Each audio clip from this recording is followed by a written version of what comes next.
အားလုံးပဲမင်္ဂလာပါကျွန်တော်ဒီနေ့မြန်မာနိုင်ငံရဲ့2020ကနေ2025အထိဖြစ်ပျက်လာခဲ့တဲ့ငွေကြေးတန်ဖိုးကျဆင်းမှုပေါ့နော်အဓိကတော့ inflation ပေါ့ inflation 2020ကနေ2025အထိဘယ်လိုပြောင်းလဲလာခဲ့တယ်ဘယ်အကြောင်းအရာတွေကြောင့်ဒီ inflation တွေကအဓိကအဖြစ်ပြောင်းလဲသွားလဲဆိုတဲ့ဟာကိုကျွန်တော်မှတ်တမ်းတင်ထားခြင်းလို့ကျွန်တော်ဒီဗီဒီယိုလေးကျွန်တော်လုပ်လိုက်တယ်ပေါ့နော်ဆိုတော့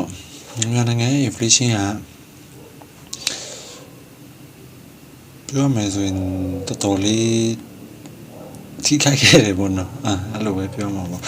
ဆိုတော့2020မှာကျွန်တော်ဘာတွေစဖြစ်တုံးဆိုရင်2020မှာကျွန်တော်ဘာစဖြစ်တုံးဆိုရင်မြန်မာနိုင်ငံမှာCOVID-19 ဖြစ်တယ် COVID-19 မှာမြန်မာနိုင်ငံထဲလည်းမဟုတ်ပါဘူးတကမ္ဘာလုံးဖြစ်နေတဲ့ကိစ္စတွေပေါ့နော်အဲ့ဒါတော့ထားပါတော့မြန်မာနိုင်ငံမှာ2020တော့ဒေါ်လာမြန်မာကျပ်ငွေ1300နဲ့1500ဝန်းကျင်မှာပဲရှိခဲ့တယ် inflation ကအတော့ 5% နဲ့ 10% ကြားထဲမှာပဲရှိခဲ့တယ်ပေါ့နော် economy ကတော့ပြောမယ်ဆိုတော့အားလည်းမကျလို့အားလည်းမတွားသေးဘူးအဲ့ချိန်တော့ကိုဗစ်ဖြစ်နေကြတော့လူတွေတော်များလဲအိမ်ထဲမှာပဲနေကြတယ်သူတို့ရဲ့စုထားတဲ့ငွေလေးတွေကိုပဲရှိုးရှင်းရွှေ့တာပြီးတော့မှသူတုံးနေကြရပါတော့ခေတ်ကာလတော့လည်းတော်တော်လေးမမိကြမှာပါဖျားကြတယ်နာကြတယ်ဟုတ်တယ်မလားပြီးတော့ကျွန်တော်တို့အလုပ်တွေလည်းတိတ်မသွားကြရအောင်ဆိုတော့ဒီတော့ကျွန်တော်ဘာတွေလုပ်နေခဲ့လို့ဆိုကျွန်တော်ဖြစ်ဖြစ်နေကျွန်တော်ရှင်ပြီးတော့ကျွန်တော်ပြခဲ့မယ်နော်ဆိုတော့ကျွန်တော်ကျွန်တော်ဘာလုပ်ခဲ့တဲ့တော့ကျွန်တော်10တန်းပြီးတယ်10တန်းပြီးတော့ကျွန်တော်ဒီကိုယူထားတာကြောင်းပြီးသွားတယ်ပေါ့ဗျာ10တန်းအောင်တော့ကြောင်းပြီးတယ်ကြောင်းပြီးတော့တကယ်တော့ဆက်တက်ဖို့လုပ်နေတော့မှကိုဗစ်ဖြစ်တယ်ကိုဗစ်ဖြစ်တော့ကျွန်တော်ကြောင်းဆက်မတက်အောင်ကျွန်တော်အပြင်လုပ်ပဲထွက်လုပ်တယ်ပေါ့နော်ဆိုတော့အဲ့တုန်းက inflation ကအမေစုလက်ထက်မှာဆိုတော့ဘာရမှတော့တားတော့တိတ်မတိတာပေါ့ဗျာ inflation ကဘယ်လောက်မှတော့မတက်ပါဘူးဟုတ်တယ်မလားအမေစုကပုံမှန်တာစီပွားရေးအတွက်ပို့ပြီးတော့အောင်ဆိုင်ရလို့ဆိုတော့2020တုန်းကကိုဗစ်ဖြစ်တယ်ဆိုတော့ inflation နဲ့ဒေါ်လာ1300 1500အဲ့ဝင်ကြည့်မရှိခဲ့တယ်နော်ဆိုတော့2020အတွက်ကဘာဆိုဘာမှတူတူရှာတော့တိတ်မရှိခဲ့ဘူးဆိုတော့2021မှာဆိုတော့စတင်လို့ပြောင်းလဲလာတယ်ပေါ့ဗျာ2021မှာကျွန်တော်ဗာဖြစ်တော့ဆိုဆီယနာတိုင်းနော် political and currency shock political instability တဲ့နိုင်ငံရေးမတည်မငြိမ်ဖြစ်ပေါ်မှုဆိုတော့အနာတိမ်မှုစဖြစ်တော့လူတွေကဘာတွေစဖြစ်ကြတော့ဆိုတော့ fear တွေဝင်လာကြတယ်နော်အနာတိမ်ပြီဆိုကြတဲ့ဟောဘယ်လိုပြောမလဲမြန်မာနိုင်ငံမှာရှိတဲ့လူတွေကမြန်မာကျပ်ငွေတန်ဖိုးသူမယုံကြည်ကြတော့ဗျာသူတို့ပတ်စံတွေကိုဗမာသားတဲ့သူတို့ပတ်စံတွေကိုပြန်ပြီးတော့ထုတ်ကြတယ်ဆိုတော့မမိတယ်ဗျာကျွန်တော်လောက်သွားတော့ဘန်ရှိတွေမှာဆိုရင်သူရောင်း200လောက်တန်းစီပြီးတော့မှသူတို့ကက်ရှ်ရဖို့အတွက်သူတို့စောင့်ကြတယ်သူတို့ပတ်စံတွေထုတ်ကြတယ်ဟုတ်တယ်မလားထုတ်ကြတယ်ဒါပေမဲ့လည်းပတ်စံကိုပတ်စံဟိုဘမာတာတော့ထားတာလိုချင်နေရှင်လည်းပြန်ထုတ်လို့မရဘူးအဲ့လိုဖြစ်ခဲ့ကြတယ်ပေါ့နော်အဲ့ဒီချိန်မှာ inflation ကဘယ်လိုဖြစ်လာလဲဆိုရင် inflation ကတားရတော့မတိတာလာတယ်2017မှာစနတွေရောဘာတွေရောပြကြတယ်ဒါပေမဲ့တားတော့တိတ်မတိတာတယ် inflation ကပြောမယ်ဆိုရင် inflation က 3% နဲ့ 4% လောက်မဲ့အဲ့လိုကျဆင်းခဲ့တယ်ပေါ့နော်ပြောရရင်ဒေါ်လာကို1500နဲ့2000ဒေါ်လာမြန်မာကျပ်ငွေ900နီးပါးလောက်တော့ကျဆင်းခဲ့တယ်ပေါ့ဗျာပြောမယ်ဆိုရင်လူတွေကသူတို့ရဲ့ပတ်စံတွေကိုဘဏ်ကနေတော့ထုတ်လာပြီးတော့မှရွှေတွေစီကိုပြောင်းနေကြတဲ့အချိန်နော်2021အချိန်မှာcurrency တန်ဖိုးက1900နဲ့2000ကြားရှိခဲ့တယ်အဲ့ဒီတုန်းကကျွန်တော်ဗာဒီလုံနေခဲ့တုံးဆိုရင်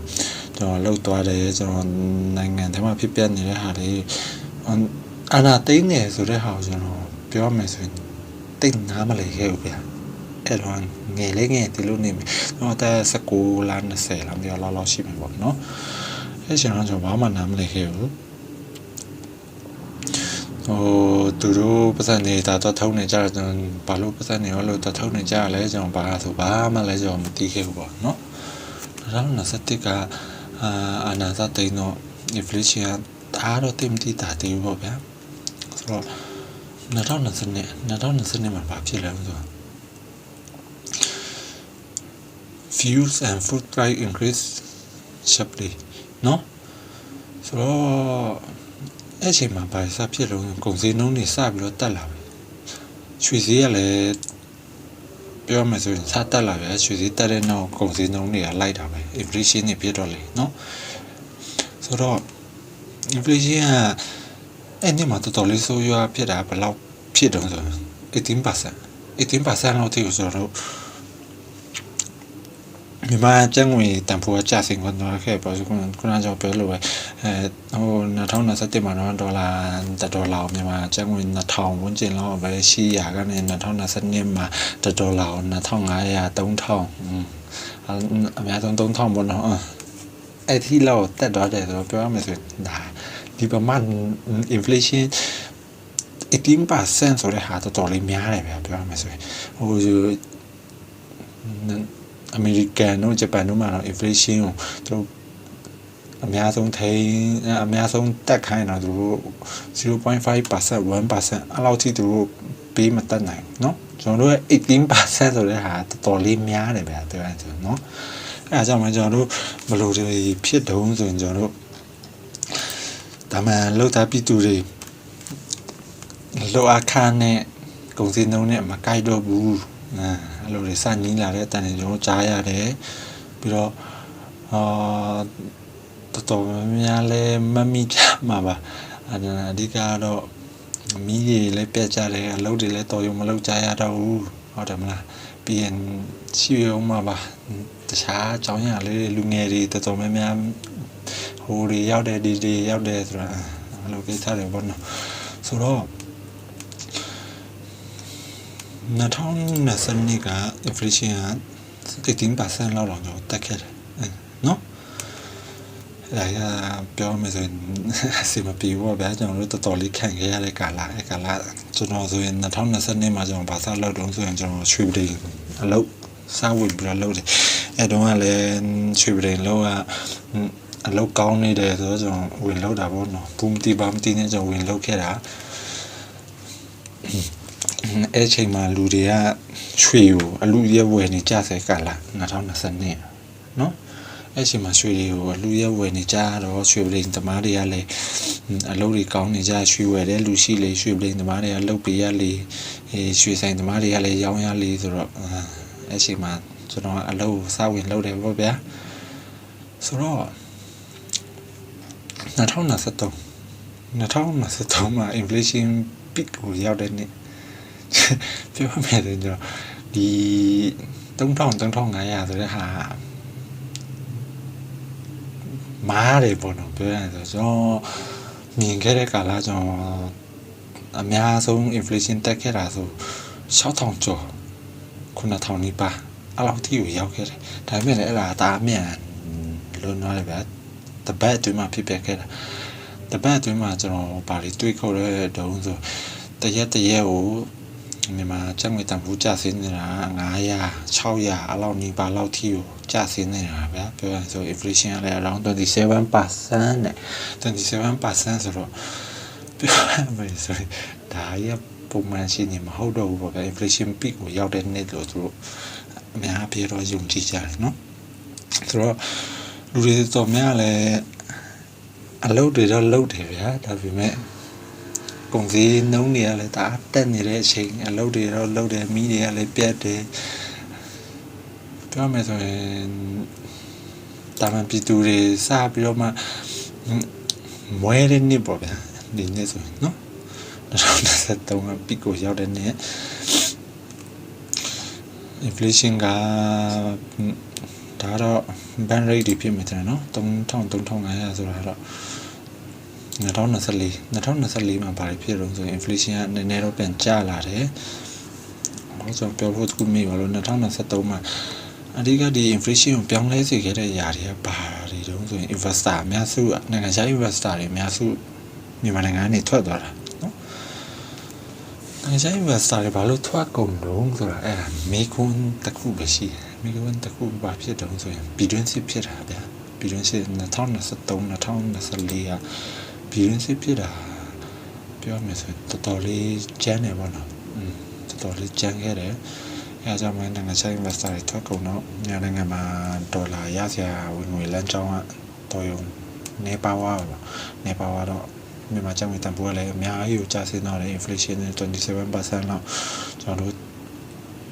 တက်လာတယ်ပေါ့ဆိုတော့2024เนาะ2024မှာဘာဖြစ်တော့ဆို inflation ကနည်းနည်းလေးကျဆင်းလာတယ်ပြောမယ်ဆိုရင်ဘဟုဘန်ပေါ့ဗျာဘဟုဘန်ကသူ့လောက်သူပြန်လောက်တဲ့နေ့အဲ့လိုတော့ကျွန်တော်ထင်တာပဲပြောရမယ်ဆိုရင်เนาะဒါမဲ့လည်းပြည်သူလူထုတွေတော့ကတော့အနာဂတ်ကမရမတည်ရှာဖြစ်နေစေကလာဘာလို့ဆိုရင်သူကဒေါ်လာဈေးကိုဒါထိန်းလိုက်တယ်ရွှေဈေးကိုဒါလိုက်ထိန်းနေကြတယ်ဒါပေမဲ့လည်းကုန်စည်နှုန်းကဖြစ်ရှင်တိုင်းဖြစ်နေတာဗျာပြောရမယ်ဆိုရင်ကျွန်တော်ပုံကျမှာဆိုရင်မြင်ရမှာပါဟိုတစ်ဆိုင်နဲ့တစ်ဆိုင်ကုန်စုံဆိုင်တွေကုန်ပစ္စည်းတွေရောင်းနေကြတာရှင်တူတစ်ဆိုင်ကဈေးပေါ်တယ်ဆိုင်ကဈေးများတယ်ဟုတ်တယ်မလားအဲ့လိုတွေကုန်စည်နှုန်းတွေကတနေရာနဲ့တနေရာမညီမျှကြတော့မတူညီကြတော့ဗျာပြောရမယ်ဆိုရင်ကျွန်တော်ကပစ္စည်းတွေဝယ်ရတယ်ဘယ်ဆိုင်ကဈေးနဲတဲ့ဘယ်ဆိုင်ကဈေးများတယ်ဆိုတော့မတ်ပြီးတော့ဝယ်နေရတဲ့ကာလကြီးအဲ့လိုဖြစ်နေမှာကာလเนาะ2024မှာ inflation က$ကိုဒီမှာတော့မရေးထားဘူးမယ်ကျွန်တော်တည်တယ်$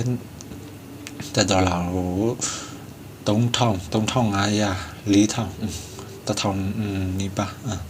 အဲဂျာကာလာမှာမရှိအဲ2024 2025တော့အခုချိန်ထိတူပဲတိတ်ပြီးတော့မပြောင်းလဲပါဘူးเนาะဆိုတော့2025ပြောမယ်ဆိုရင်တိုင်းတိတ်မတိတာတဲ့ကာလပေါ့နော်ဒါပေမဲ့တခုဖြစ်နေတာကဘာလို့လဲဘန်ရဲ့ exchange rate နဲ့အပြင်ပေါက်စီတွေရဲ့စီကမတူညီတယ်အားကြီးများလို့နေဗျာပြောရင်ဆိုဟိုဘန်ဒီမှာ$ကိုမြန်မာငွေ3000ဆိုရင်အပြင်ပေါက်စီမှာ$ကို4000ကျော်အဲ့လိုနေပါဦးဖြစ်နေအဲ့လိုပြောမယ်ဆိုရင် gap တွေအများကြီးဟာတော့ပဲဗျာ market မှာတရှိန်လေးတွေမညီမျှကြတော့ဘူး economy ကကမောင်းတွေဖြစ်လာတယ်เนาะအဲ့ဒါတခြားကျောင်းတွေးရမလို့ဗျာ2022 2023 2024မှာဖြစ်လာခဲ့မြဟာလာအကုန်လုံး2025မှာလာခံနေရတဲ့သဘောပဲเนาะဆိုတော့ကျွန်တော်တို့ဒီ inflation တွေကတစ်နှစ်တစ်နှစ်ပြောမယ်ဆိုရင်ပါစံနေတက်လာတာတော့တော်တော်လေးများတယ်เนาะဆိုတော့2026မှာဘာတွေဆက်ဖြစ်မလဲဆိုတော့ကျွန်တော်ချီကိုလည်းကြိုပြီးမသိနိုင်ဘူးဆိုတော့ကျွန်တော် line စီလိုပဲကျွန်တော်ဆက်ပြီးတော့စူးစမ်းကြမယ်เนาะအဓိကတော့ပြည်သူတွေပါတနေ့လုံးတနေ့စားပြည်သူတွေအတွက်အဆင်ပြေစေဖို့ပဲကျွန်တော်တို့ကတော့ညီညွတ်မှာလေเนาะ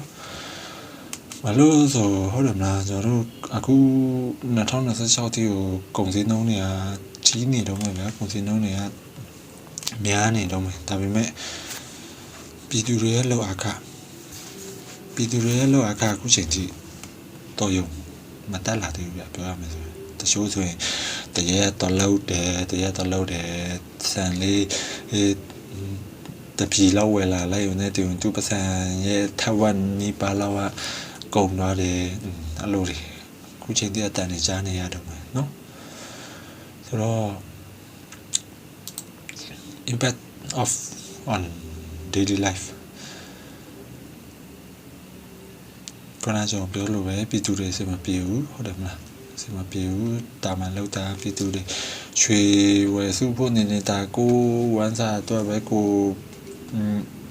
မနေဖြစ်ရှင်းနေရဆိုတဲ့ဘောပေါ့ဗျာလို့ပဲ